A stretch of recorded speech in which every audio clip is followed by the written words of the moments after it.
करना पड़ेगा।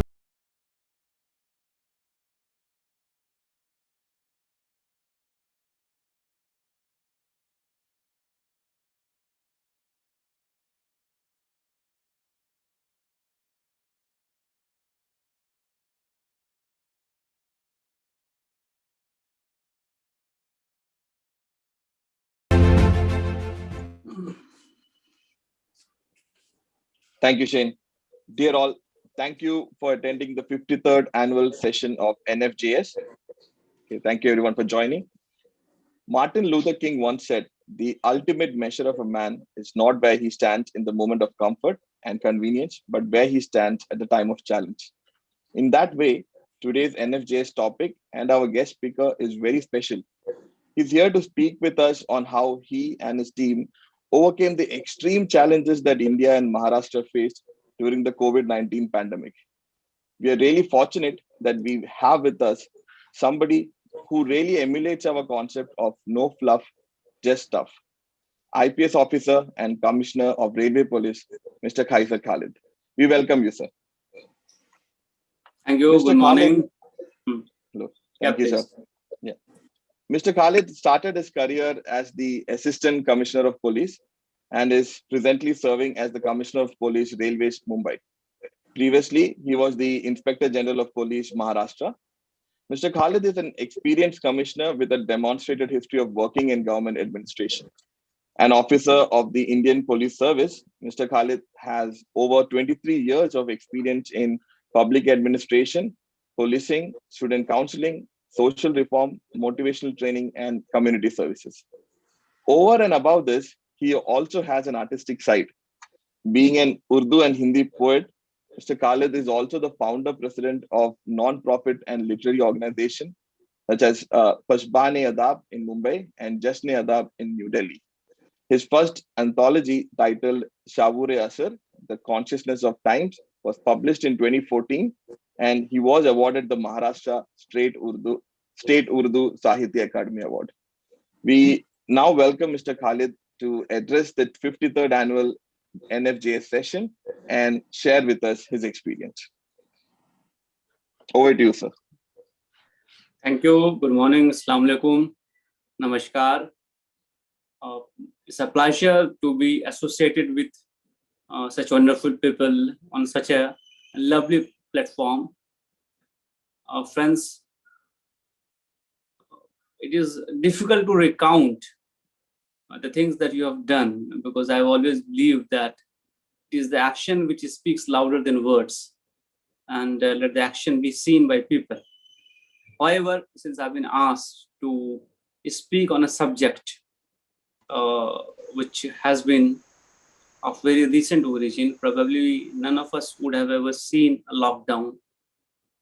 You have been in GCC countries, and sometimes some of you might have been in India also. The pandemic is kind of unheard of thing. Globally speaking, we could never imagine, even among the worst situations, that the whole country will be locked down. Not only India, but many other countries. There will be no movement of goods and people. People will not be allowed to come out of their houses. There will be no traffic on the roads. We are used to living in big cities where the city never sleeps, actually. I'm in Mumbai for the last 10, 11 years, and I've seen the city never sleeping.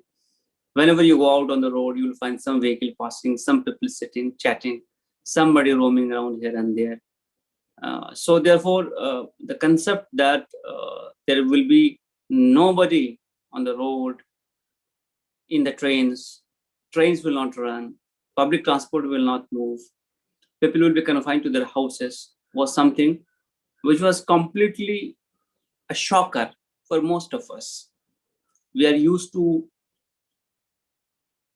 directing people, we are used to controlling people, we are used to managing crowds, huge crowds at times. But this crowd is out. It is on the road. It is in a field. It is going somewhere. It may be demonstrating. It may be antagonistic to us. It may be criticizing us. But in a democracy, all of us have this right to live as per our desires and to move as per our desire, and to undertake any activity which we prefer or we like to do, which is legal as per our own desires at any point of time. All of a sudden, it happens that these all liberties are withdrawn. The Epidemic Act, which is being implemented in this country, was last I remember was implemented in Surat when this plague broke out. And that was also 25, 30 years ago, if not more. So what has happened? That all of a sudden we had a situation where the movement itself was crippled and almost completely crippled. Now, it is easy to romanticize about these situations, but think of people who are living in slums. Think of people who are living in small houses. Think of the people who are living in factory. Some of you, if you had this opportunity to visit many of these factories which are located in slums. And let me tell you, when I say slum, it doesn't mean a very filthy area. It means small houses with very bare minimum amenities. And these slums, as far as I see, either in Mumbai or Delhi or any other big city in India, are actually the nerve centers of production. A lot of branded stuff that you are purchasing elsewhere in showrooms are actually being manufactured in these slums. Be it clothing, be it leather goods, be it accessories, be it your bag, be it your jackets, be it your jeans, be it any great embroidery work that you see on the top-notch brands. They are being carried out here. And in what conditions? Many times it so happens that one group of person is sleeping in one side of the room and the other is working. And there's some space where the food is being cooked. And in that cooking, a group of persons are involved. So life goes about all the time. I mean, just one group is sleeping, other group is working. Then the other group gets up, freshens up, eats something, it goes on work, and the other group sleeps. So you require food, you require water, you require other basic facilities around the clock. Also, house in poorer areas is not a place where you relax. House is simply a place where you come and sleep. And most of the time you're out of the house working. So the house will not have the full population all the time. Maybe at night time, all the people of the family would come and sleep, and as the day breaks, they go to their work in different directions. Though really speaking, there is hardly any crowding in those houses. But if you confine people during the daytime, it's really, really very suffocating. That in a small room, if 6, 8 people have to live and to see each other only all the time, or see the television only, is difficult to sustain this thing. And also, because there's hardly any space for storage, therefore you have to purchase your stuff every now and then. You cannot store vegetables. You cannot store most of the food items.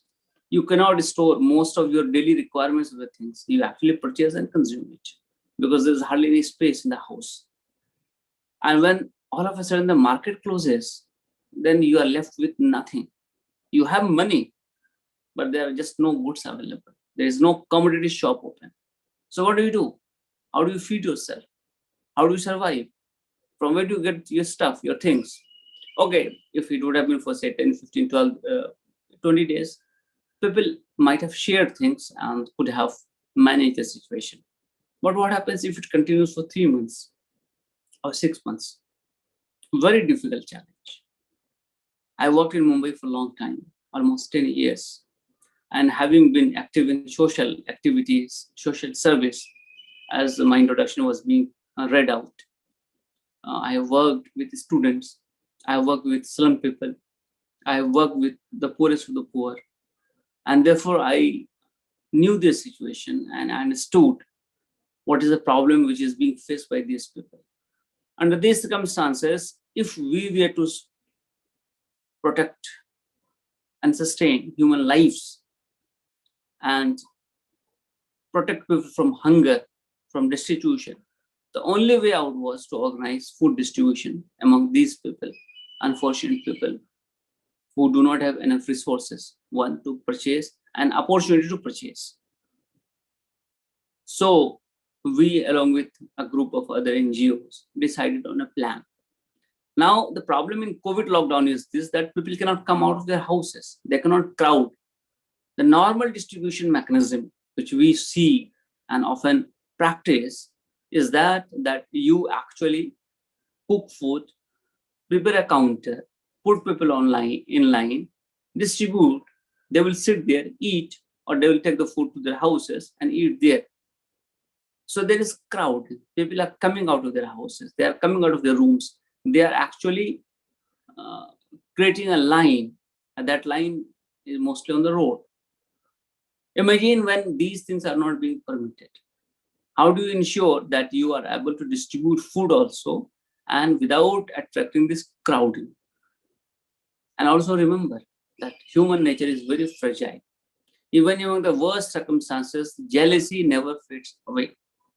So if you are actually organizing something, there will be n number of people who will be jealous of it and will try to find fault and will try to somehow sabotage this action or this activity, because ultimately the humanitarian assistance also leads to popular perception change, and you emerge as a leader there.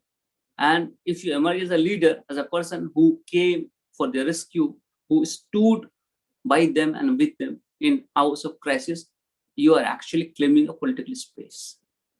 And if you are claiming a political space, the existing political forces will feel jittery if they are unable to match your standards, if they are unable to match your services. So complications emerge, groupisms emerge.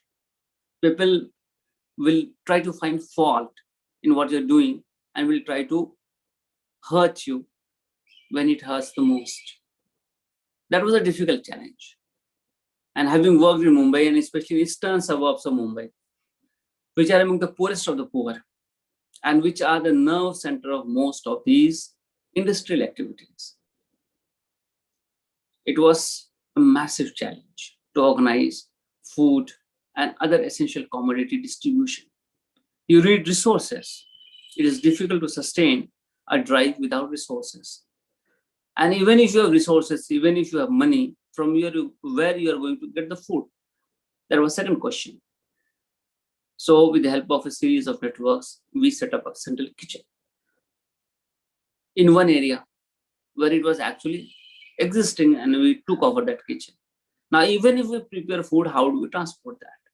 Because that will require passes from the authorities. With a lot of difficulty, we could get those passes, and we were able to transport the food. Now, the question which was before us is how to distribute it and how to ensure that the distribution is effective. The food reaches the needy people. So after a lot of deliberations, we thought of enlisting the support of the cable people. As you know, in India, still, the cable is one of the most important sources of entertainment. And a cable person would visit the house. He would exactly know which house is where and how many people live in that house. He will know the route to that house. He would also know the economic condition of those people. So with the help of cable operators, we did a kind of quick survey, and we had a list of the people who are at the lowest of the low and who are really, really facing a situation of scarcity and starvation. We could not call these people out because if they come on the road, they will be violating the curfew which was being imposed and the restrictions which are being imposed. So we have to distribute and take the food to them. How do we do that? So then we devised a system of small scooters and motorcycles with 2 volunteers each. These volunteers were given a specific area, a specific number of houses. Say every volunteer or set of volunteers has 200 houses to look after. So they will pick up food from our storage, which in turn would come from the central kitchen. They will themselves comply with all the norms of masks, sanitization. They will carry this food and keep it before the door of the concerned person, knock the door, and go ahead for distribution to a different house. The person who is inside the house would come out, would take that food, and will go inside. We set up a small control room to monitor the movement of food distribution, whether the food is being distributed in time, whether the quality of food is good enough, whether people are satisfied, whether there are some complaints, and how to rectify any shortcomings that might be there.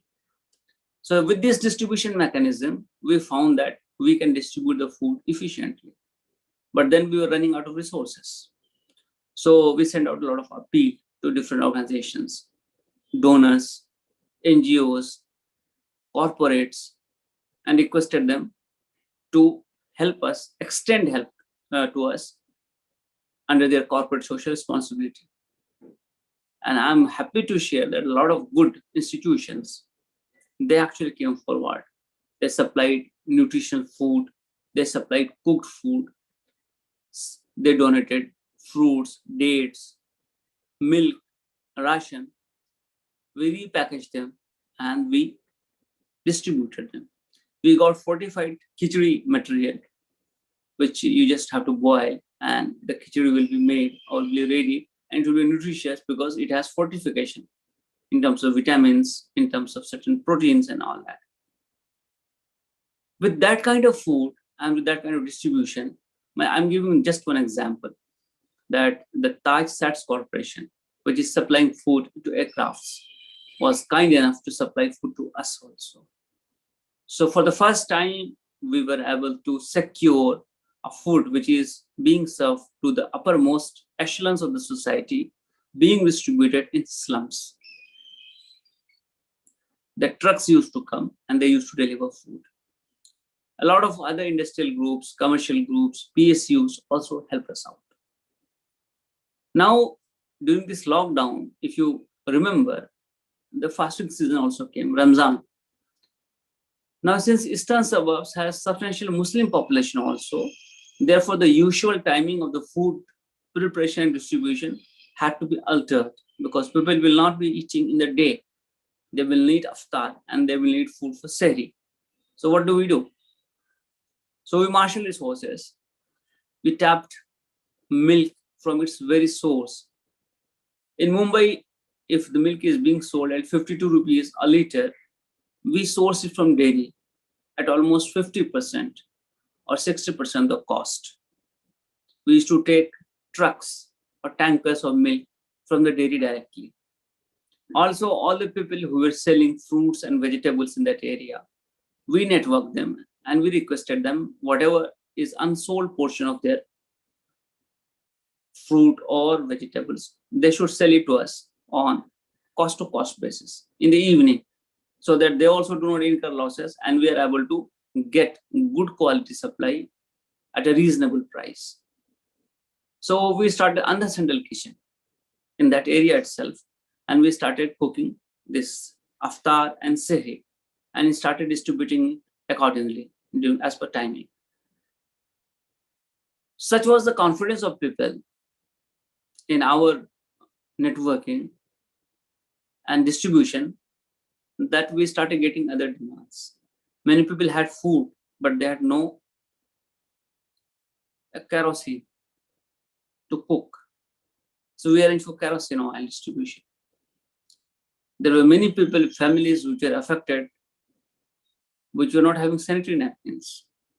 We got a demand. So we organized distribution of sanitary napkins also. We actually purchased them and gave it and distributed to people. Similarly, about medicine and other things, we started getting demands. So we realized that yes, we have been able to build that trust of the people in our work, and therefore they are asking us for reasonable things. So some of the funding that we got from our donors, we actually channelize these things into these distributions. Also, when we got bulk supply, we used to prepare packets and we distributed those packets. Some of the supply which was excess at some point of time, we kept it in our storage, and gradually as the other supplies ran out, we started distributing these supplies.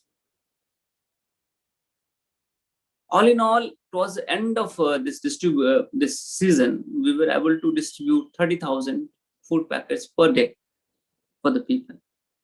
We also channelized distribution in other areas by connecting the donor with the distributor. Though we were not directly involved, but I, in my capacity as a responsible member of the society, I would say, and the credibility, whatever I had built over the last 25 years by working in this state, we were able to do and get a lot of such things and ensure their distribution. Essentially, if you see, the core of this entire working is the trust of the people in you and in your administration. This trust does not come easily. It doesn't get built up easily. For any leader to earn trust of his fellow citizen, you have to serve them a lifetime. You have to be seen as a person or man of words. You have to be humble. You have to be helping. And wherever you are unable to help them, or there are certain restrictions or limitations on your capability, you have to explain to them that due to these reasons, this thing cannot be done. Over a period of time, if you keep doing this kind of thing, it creates a bond of trust between the people and the leadership. And this bond of trust is essential to running of an organization. This is my learning and this is my takeaway from my experience during the COVID times and prior to that also. When there were no COVID, we used to help people. I, as a matter of principle, always thought and believe in that we must leave the place a better place than what we had inherited. What we got when we moved in is not important. What we leave behind is important. And what you leave behind must be superior to what you get. Then only you can draw satisfaction in your work. Then only your work can be rewarding. Then only you will have that contentment. Yes, I had an opportunity. I tried to make best possible use of that opportunity, and I have contributed something. All our plans may not succeed. When we were distributing this food, there was lathi charge on our store and office. I'm from police. I had to speak to superior formations of Mumbai police. Ask them, what is this? Why is this happening? There were a lot of other issues in distribution of passes because influential people cornered, according to some people, most of these passes, and we were left behind with very minimal number of that. So there will be challenges, but these challenges also create opportunities. You have to find ways and means to make best possible use of that situation. It's like this, somebody is throwing stone at you. You either throw the stone back or collect the stones and build your house out of those stones. So we took the latter lesson, that whatever is the adversity, whatever is the problem, we will face it, we'll learn, we'll quickly adapt, and we will come out with a system which is better. By grace of God, we were able to do that. It was a great challenge of leadership because to network with people, network with big corporates is not an easy thing.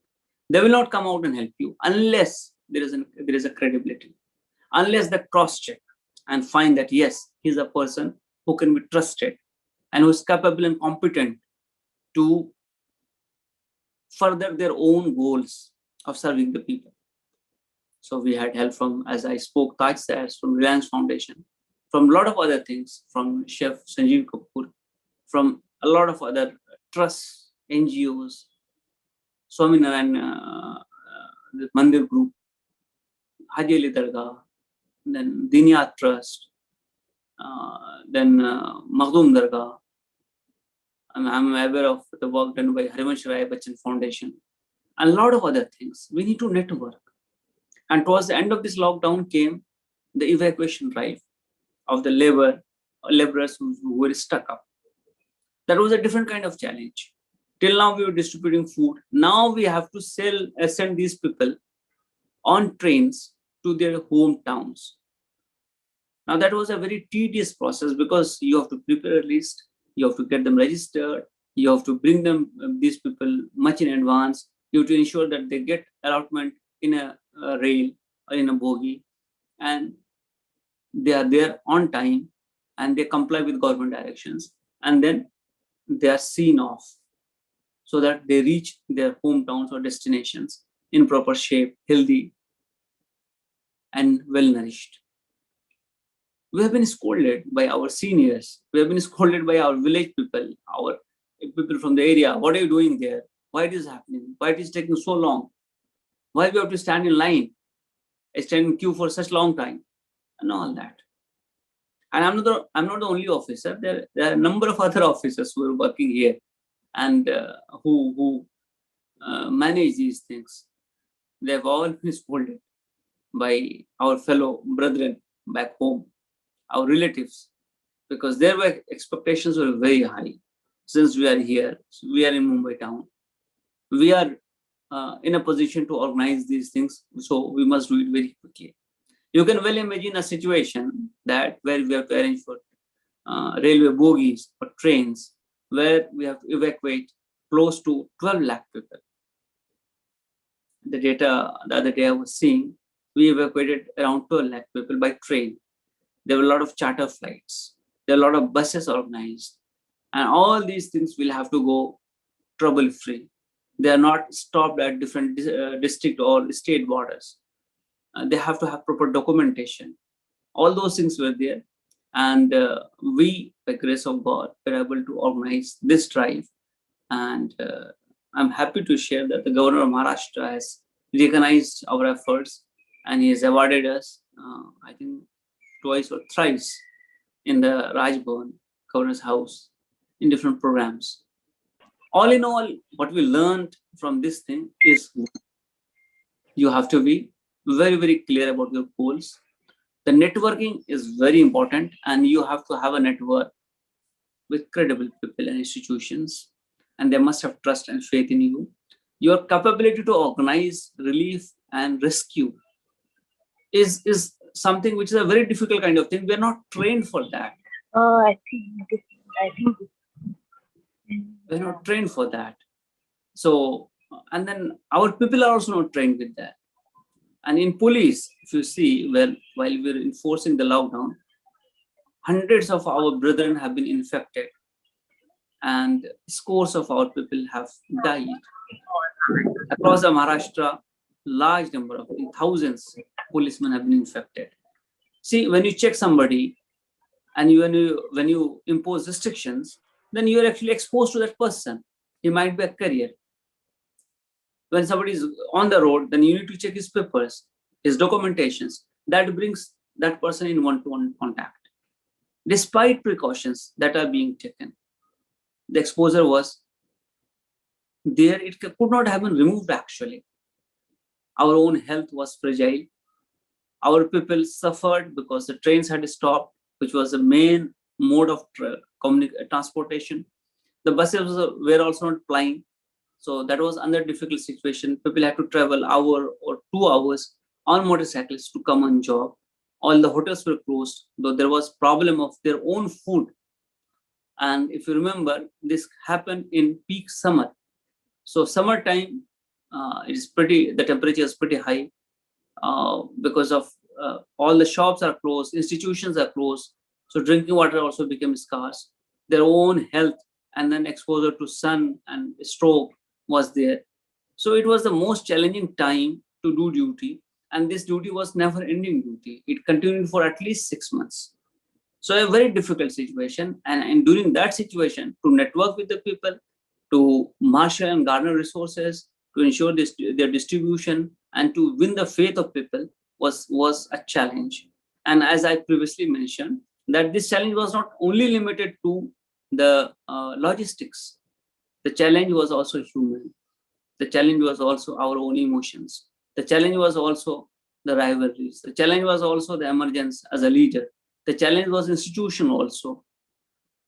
Because many in our police unfortunately believe that our job is not to rescue and help people distribute food, but to enforce the lockdown guidelines, and that was enough. Yes, that was necessary. We have to enforce whatever government has asked us to enforce.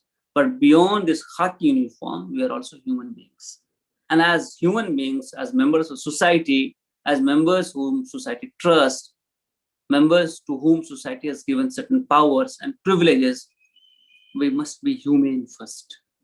Service to humanity is service to God. We must never forget that. And in that path, we will face a lot of challenges, because the path of truth, the path of justice, the path of righteousness is never an easy path. It is never an easy option in life at any point of time. It will have challenges. There will be backstabbing. There will be problems. There will be conspiracies. There will be issues of defaming you. There will be troubles. People will try to cut you down to size. But then, all is well that ends well. So, after doing this kind of, organizing this kind of service and serving people during the lockdown, today, I think my level of contentment and satisfaction with my own self and with my colleagues is definitely higher than what it used to be before the lockdown. So that gave us an opportunity to actually serve people in distress.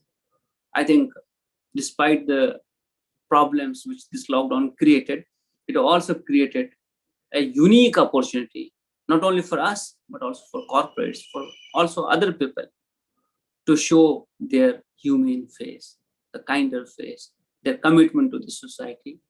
And as it is told, a society is not known or not assessed by what its best do. It is also assessed by what its worst have-nots are doing, how they are being treated, how they are doing in life, at what level they are. If I am able to have billions and billions of dollars or rupees, but people are starving, there is malnourished, there are malnourished children, women are dying during pregnancy and childbirth, the infant mortality rate is high, drinking water is not available in a safe manner, sanitation facilities are not available, education is scarce, employment is scarce, then we need to revisit and rethink our own parameters. A society is not a good society if it is not just, if it is not fair, if it is not kind, if it is not having empathy towards its worst section, the most have-nots.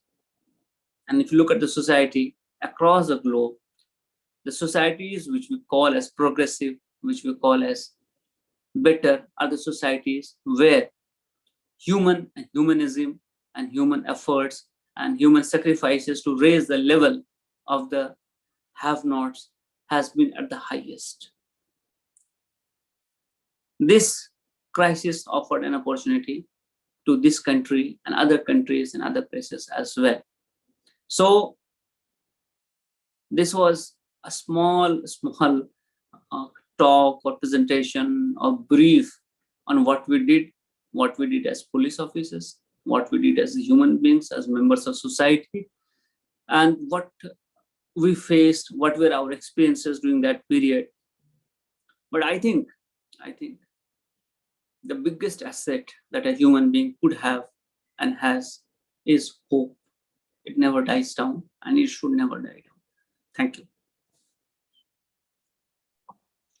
Thank you, sir. Thank you so much. It was indeed an insightful and inspirational session. And I'm sure your wonderful message to build a credible network, gain people's trust, and be humane. That's a wonderful message, and I hope this is something that we will carry in our heart and try to apply in our day-to-day work. Okay. We also, I'm sure we all will also be praying to Almighty that the world continues to have the strength to fight and recover from the pandemic soon. Right. On a lighter note, sir, it's not every day that we get the chance to speak to a hero cop who is also a shire, right? So I'm sure you knew this catch would be there. So on behalf of Lulu family, I humbly request you to share a shairi, to lighten up this occasion. I'll recite a nazm, a poem, which I wrote. In fact, it was being written for an international drama production. And the plot that was given to me was that two lovers, they get separated because of border. They are unable to cross and therefore unable to meet. And I was told to write something on that. So I started reflecting on that. What is a border? Soon I realized that a border is not just a physical thing which separates one country from other. A border is something which separates a human being from another human being. So all the things which separate us from each other are borders, be it your religion, be it your social strata, be it your caste, be it your creed, be it your culture, anything that separates one human being from the other is a border. Whatever creates a wall in between people and does not allow people to meet freely, interact freely, is actually a border. So since I'm a poet of Urdu, therefore this nazm is in Urdu. So I'll recite some of the verses of this nazm. This is called Sarhat, border. It goes like this.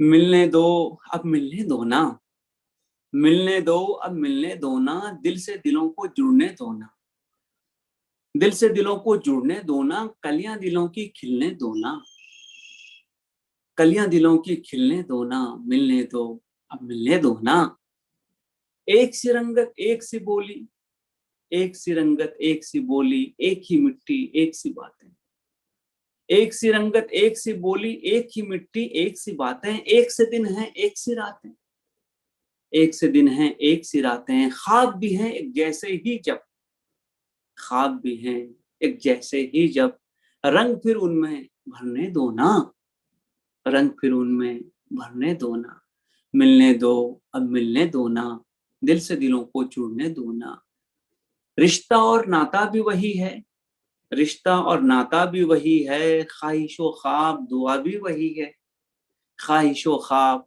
दुआ भी वही है, मायूसी आशा भी वही है, मायूसी आशा भी वही है, मिलने का जज्बा भी वही है, मिलने का जज्बा भी वही है, फूल और फल दरिया भी वही है, फूल और फल दरिया भी वही है, फिर ये बर्फ पिघलने दो ना, फिर ये बर्फ पिघलने दो ना, मिलने दो, अब मिलने दो ना, दिल से दिलों को जुड़ने दो ना,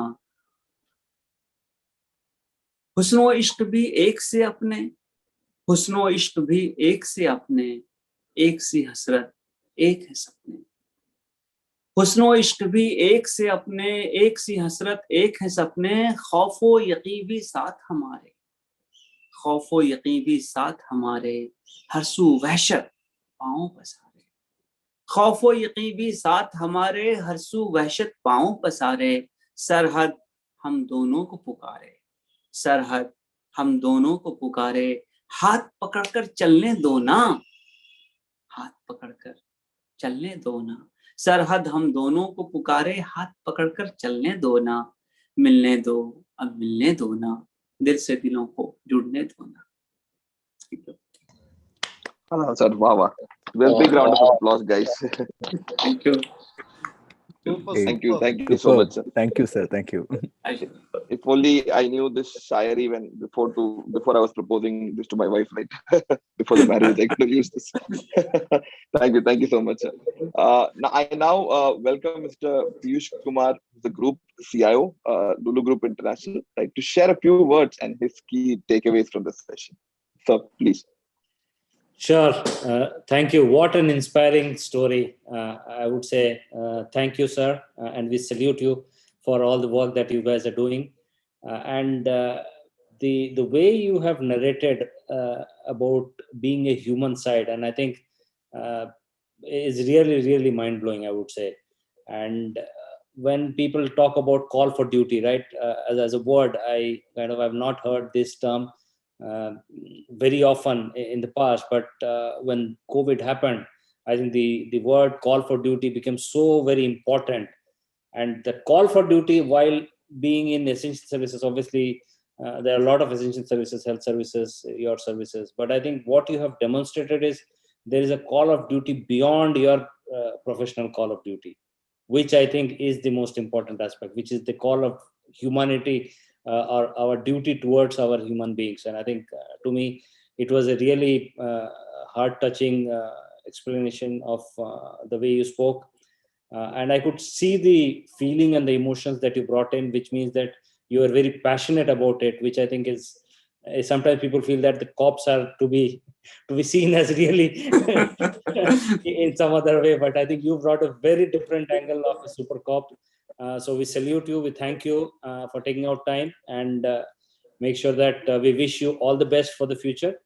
So I have a few things which I wanted, which are going in mind, and let me give you a little perspective.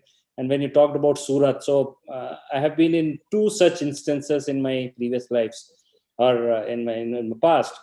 Is that I was in Surat at that time. I can remember 1993 December is when this whole thing broke, and we were secluded. I was a student at that time. We were in a hostel in NIT Surat, and with no communication anysoever, no food getting in, and we basically, all the students from whatever was there in the pantry, on the backside of the pantry, we used to cook and things like that, and then we had to walk overnight for about 7 kilometers just to flee out of Surat and catch a truck. We sat on the truck which was moving from Delhi to Mumbai, and then we reached Mumbai and then took a train out of there. So I can just imagine some of the things that you are talking about.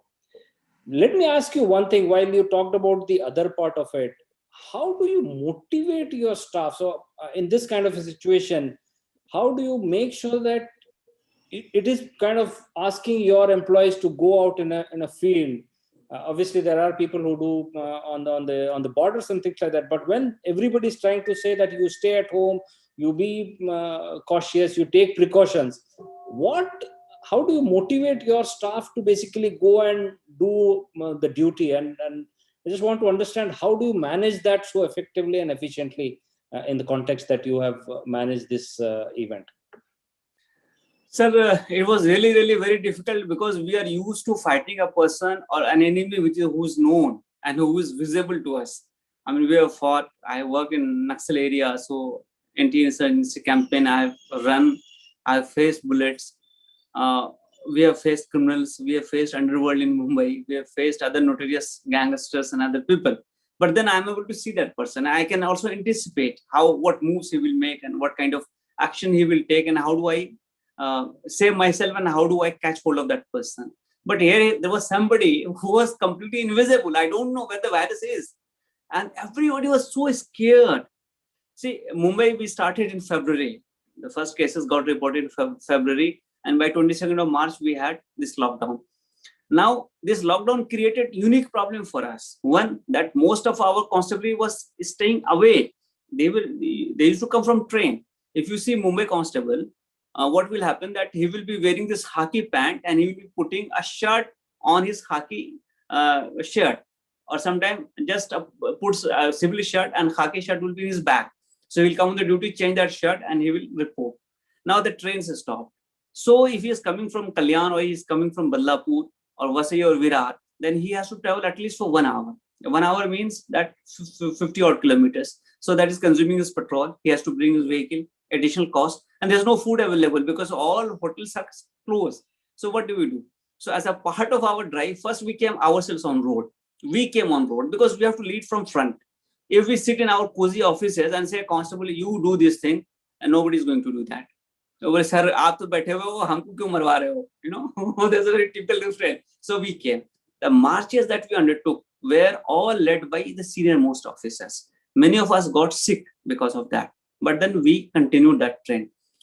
Checking, we were there on many spots. We kept on moving. So we were standing with one spot with some constable at some point of time to other. Then we ourselves started observing all these things. Whatever precaution has to be taken, all of my constables will take, and I'll also take those precautions. I'm not an immune. I will put my bloody my mask. I'll put the gloves and whatever. Thirdly, I must ensure that my people are safest. So they must get sanitizer. They must get mask. They must get food supply. So we arrange for food supply for these people who are out on the duty, because there's no other way in which they can survive themselves. 12-hour duty.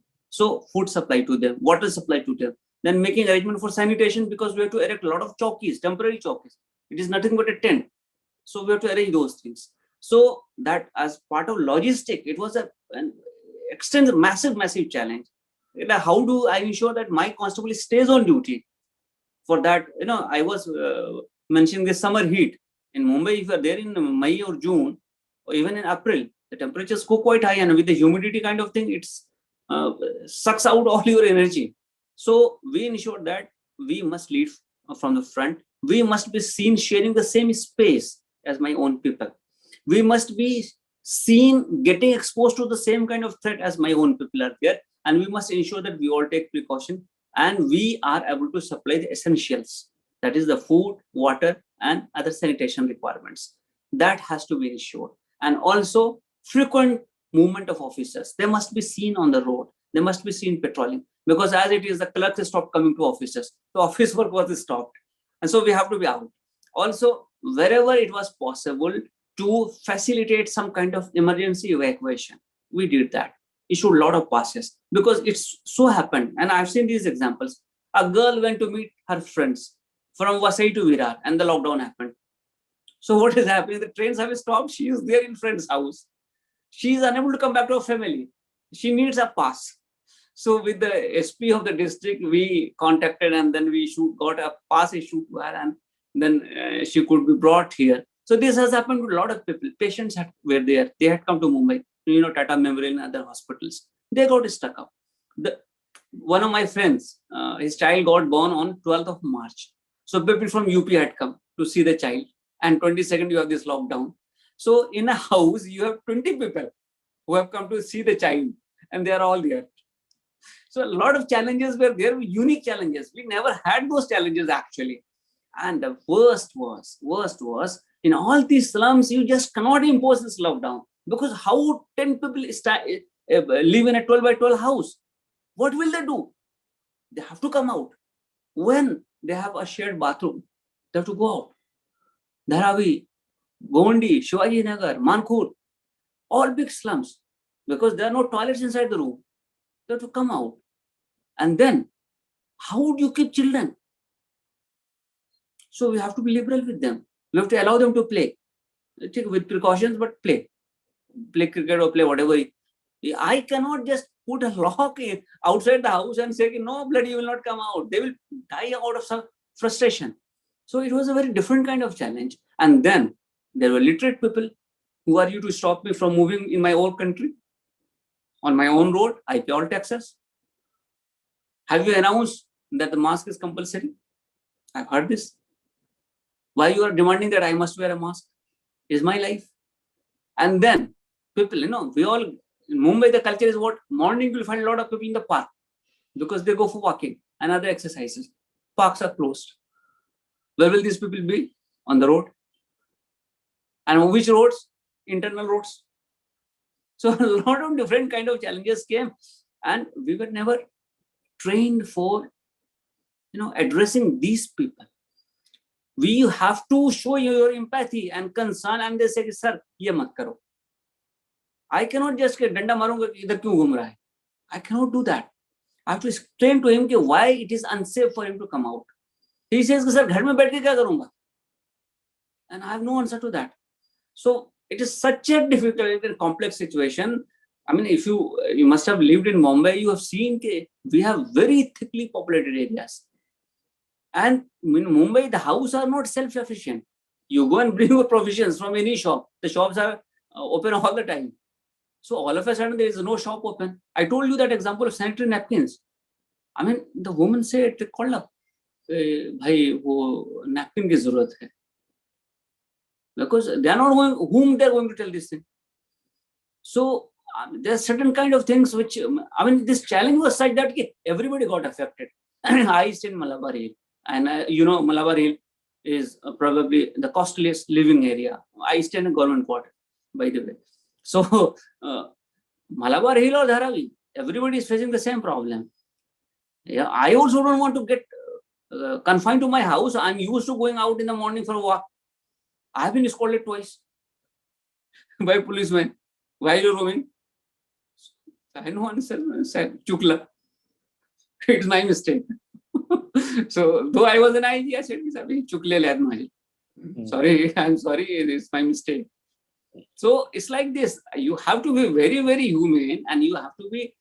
Leadership is actually tested in crisis. This is what we felt here. hierarchy and institutional things are there. You put on certain things on your shoulder, your rank and badges, fine. These designations are there. But when it is threat to life, then you have to be seen taking equal kind of load. If I'm in my office and my constable is on the road, he will say, I mean, why sir is not coming? He is so safe.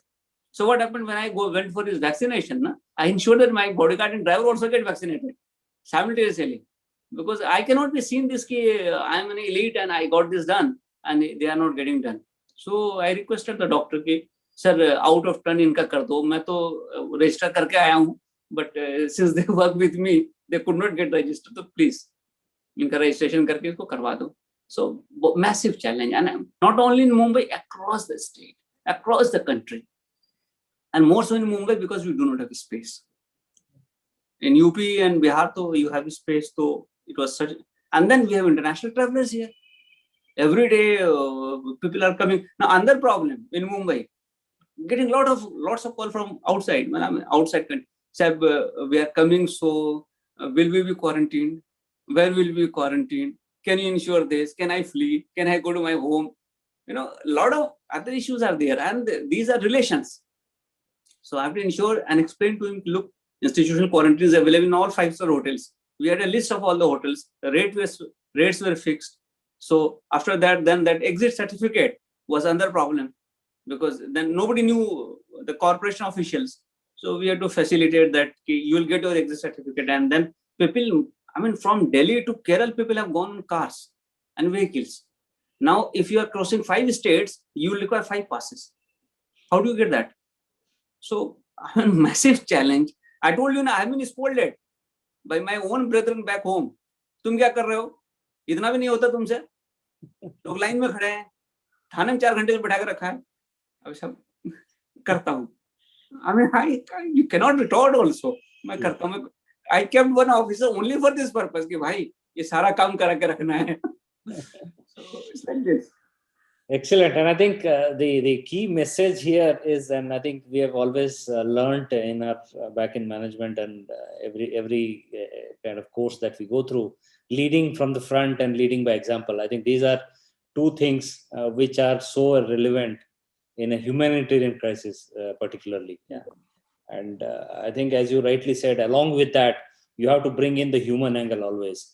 Without the human angle, just trying to go by the bookish laws and bookish processes will not work. And I think beautifully articulated, I would say, the way you have kind of said, how do you bring in the human angle, how do you bring in leadership qualities, and then still be very composed, because it is very easy for an individual to break at this point of time and say, "Bahut ho gaya" types, right? So,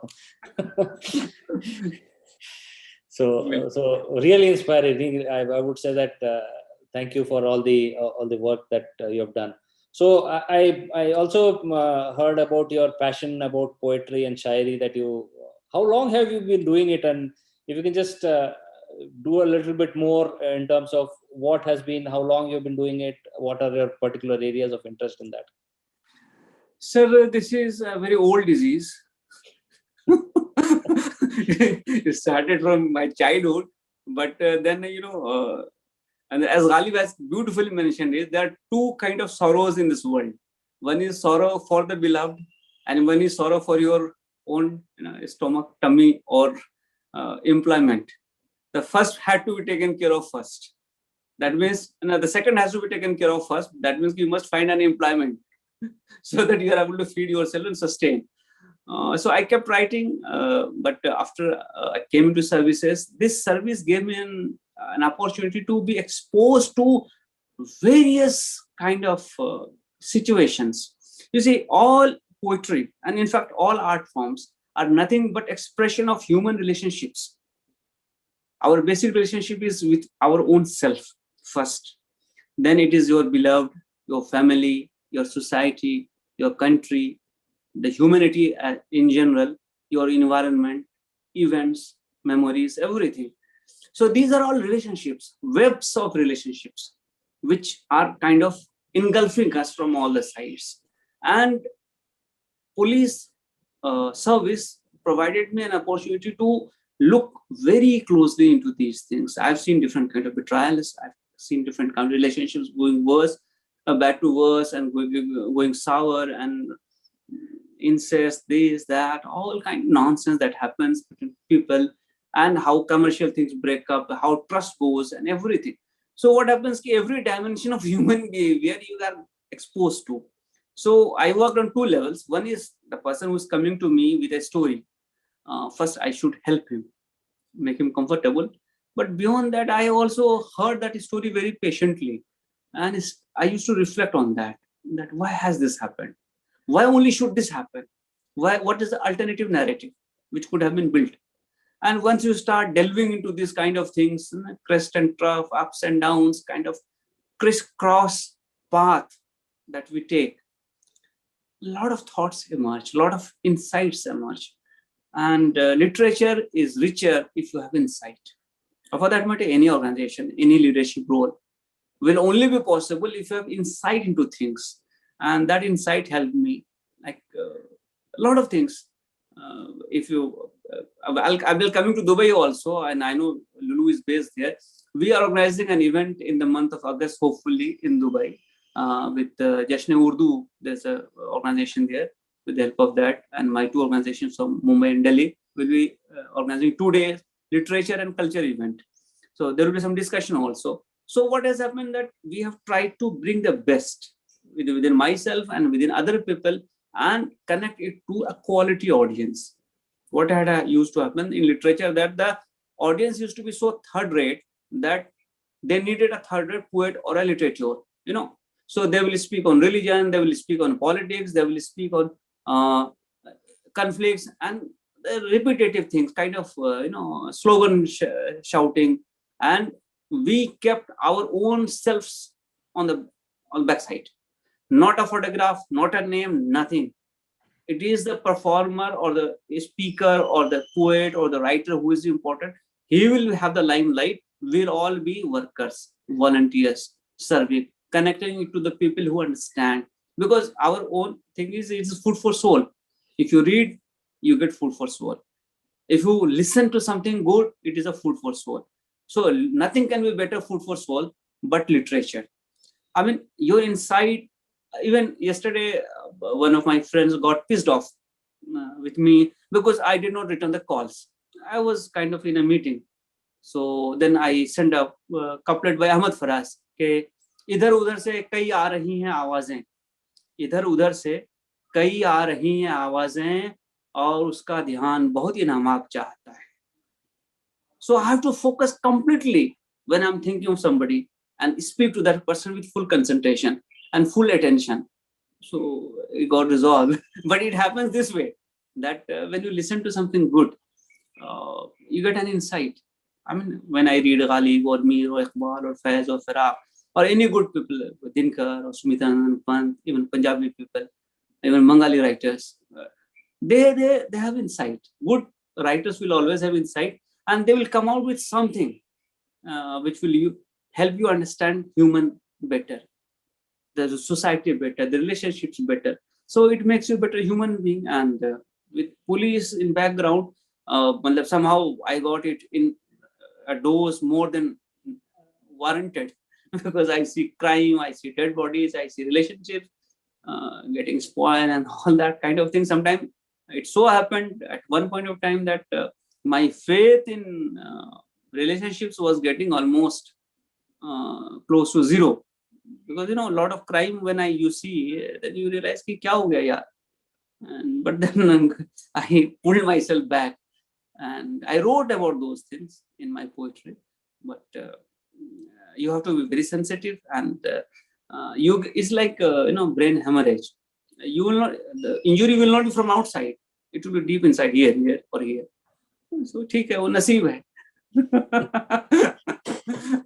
Excellent. And I think you balance your job, which actually is very demanding, but the poetry is giving you these spices to be empathetic. Really appreciate it.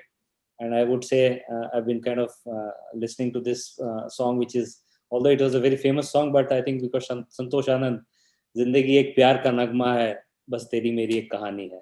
That's all life is all about. It's all about Teri Meri Kahani. And I think it's just on the hour. I would say we would have to close it here. We would love to hear more from you, but I think because of time constraint, we have to stop here. Thank you very much for this inspiring talk. Lovely. And Khuda Hafiz. Thank you, PSG. Yeah. Thank you, PSG, for a wonderful time. And we also, I'm sorry, I know we extended time, but maybe another just quick 5-10 minutes more. So we also have Mr. Vasudevan, who is the CEO for Tables India, who's also actually based out of Mumbai. So Mr. Vasudevan, if you can just share a quick few words about the section and your experience today.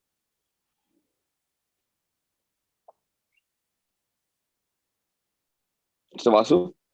Vasu on mute. I'm muted. Thank you, Sumit. Sir, first and foremost, it was really a fantastic session. We heard this heartwarming and spirited story about humanity and how you did this incredible feat. And then I can understand a little bit of that, probably not all, because I was in Bombay during that time. I was in Thane actually. So I was part of that quarantine at home, stranded. And I know how Bombay is. ये जो आप railway की बात बोल रहे हैं, I have been on those trains. So I know how difficult it is in life in Bombay without trains, without anything. Fantastic learning from this, how you have led by example, how you have really motivated the team, sir. Brought back a lot of faith, actually, if you ask me personally, on humanity at large, and also on the way you said that the authorities and you and your team brought it together. Because we have always seen, like you said, the police is seen as authority, it is seen as power, but to see and hear about the humane side of it, it was really very heartwarming. Gracious, thank you, sir, for this. Only one question I will ask, very short one, because I think Piyushji covered a lot of the questions that we probably all of us had. Is that you mentioned once as part of this discussion that when you start doing these things for the greater good of humanity, you have a lot of people trying to pull you down, trying to put up obstacles, etc. So how do you keep yourself motivated, sir? Like, because normally we all say कि अरे ये तो होने वाला नहीं है. I mean, like nothing changes. You see, so I mentioned that people will throw stones at you. So if you throw the stone back, then you actually lose that. So collect it, make your own house. It is kind of gift. You have to see your purpose. See, when we are working, so people start saying, "Ye to election ladne wala hai idhar se." I myself suffered that, and my office, in fact, got lathi charge. So I spoke to Joint Commissioner of Police Bombay. क्या चल रहा है sir? आप ऐसा करोगे तो हम काम कैसे करेंगे? नहीं, बहुत सारा कॉल 100 नंबर पे आ रहा है, गर्दी हो रही है, ऐसा हो रहा है, वैसा हो रहा है. And then I spoke to other officers and explained to him what we are doing and how we are doing this thing. The result of this was that he said कि सर आपको जितना पास चाहिए मैं और दे देता हूँ. And kindly, it was a mistake from our side. And please continue doing this thing. तो थोड़ी देर के लिए तो दुख हुआ. हमारे लोग लाठी खाने के बाद परेशान होते हैं. एक तो हम खाना दे रहे हैं यार आपको, ऊपर से हम पीट भी रहे हो मुझे. So not good. But when the purpose is higher and when your own comfort or discomfort is secondary, and this is, we take it as sacrifice. We take it as sacrifice. कि ठीक है ये करना है तो ये थोड़ा हो जाएगा तो दिक्कत नहीं है. Of course, it is a pain. And a lot of disappointment comes. And a lot of discouragement also comes. लोग कहते हैं तुमको और कोई काम नहीं. But you know in your heart that what you're doing is correct. What you're doing is for greater good of the society. What you're doing is beyond the call of duty. It is the call of humanity. Then it is kind of cathartic. This catharsis comes. और दूसरा क्या है कि we ourselves consider ourselves workers. We never thought कि हम leader हैं, ये हैं, वो हैं, मैं IG हूँ. I never consider that. I am also a worker. You are also a worker. So together, we are together in this drive. जो काम तुम करोगे वो मैं भी कर दूंगा. तो वहां से खुद से फिर लोग कहते हैं नहीं सर ये आप मत करो, ये हम कर लेंगे. So my job there was mobilization of resources, collection of resources, logistic arrangements. ये मेरा काम. सबसे मुश्किल काम वही, किसी से पैसा मांग नहीं सकते. The most difficult thing in this world is to take money out from somebody's wallet or pocket. It is not coming out. So वहां जाके कहना कि सर ये कर दो वो कर दो. See, Reliance Foundation gave us food. They were giving us 4,000 food packets per day. So when they were auditing, I was told that the bill was 57 lakh rupees. We were distributing 30,000 food packets. तो एक दिन ऐसे ही बैठ करके ना I did a kind of extrapolation कि हमने कितने का किया होगा. It was kind of heartening and satisfying, but these things keep coming, and the path, the right path, the true path of truth, righteousness, justice is never easy. It is an uphill task. But if you keep focused on your goal and think ये सब चीजें आती जाती रहती हैं, then only you will keep yourself motivated, because then you get connected to a higher authority, which is the creator. और वहां आपका कोई कुछ नहीं बिगाड़ सकता, वहां पूरा justice है. So I always believed in this कि मेरा जो भी कर रहा हूँ वो लिखा जा रहा है कहीं पे, and somebody else higher and superior is seeing me, and my intentions are truthful, my things are correct, my path is correct, then ठीक है, होता है. बड़े लोग सफर हुए, बुद्ध को घर छोड़ना पड़ा, Ram had to go for वनवास, prophet had to migrate, Jesus was crucified, you know. So बड़े उनका तो बहुत बड़ा है, अपना तो छोटा मोटा. Just like this. Yes, a real hero, a true hero, not what we see on the picture, but a real life hero. So salute to you, sir. It was a fantastic session, and we're very grateful for you to take your time out and share your experiences and wisdom. Thank you, sir. Thank you, sir. Thank you, Vasudev. We also have Mr. Narayan Pradhan, who's a Vice President for Lulu Exchange. Sir, if you may share a few words with us. Thank you, sir. Thank you so much for your this one, our address to us. Really, I will call it. We are blessed to get this first-hand information on how you managed this COVID. In fact, being in GCC, when we are seeing that slum area, Dharavi, all these things, we were really scared. But today, when I saw that how you managed, really, I think that this is a perfect case study to be taught by international institutes. How you managed this COVID situation in Mumbai. And some of the management thought, as usual, we have taken note of it, that first you have to build up your credibility to be trusted. That is the number one. Second, that you should have clear about your goals, what you are going to do, as you rightly told, that others will tell, लोग तो कुछ कहेंगे, लोगों का काम है कहना, तो कुछ ना कुछ कहते रहेंगे, but you have to be clear about your goals. Then networking, that is quite important also, to get support from others. That is also one of the key areas to become successful. And your capability to organize relief and all that, which you mentioned, really, we appreciate, sir. And your passion for being human, and also to consider everyone that वो मेरा भाई है, वो हमारा घर का ही है, चाहे किसी भी social status से हो. So ये सब जो learning आपने दिया है, really we are grateful from the core of our heart, sir. Thank you so much for telling all these beautiful things today, and really it cheers up our entire year rather in 2021 to listen to your successful story and how you managed a really human crisis. Thank you, sir. Once again, we'll love to listen to you more in coming days. Thank you so much. Thank you.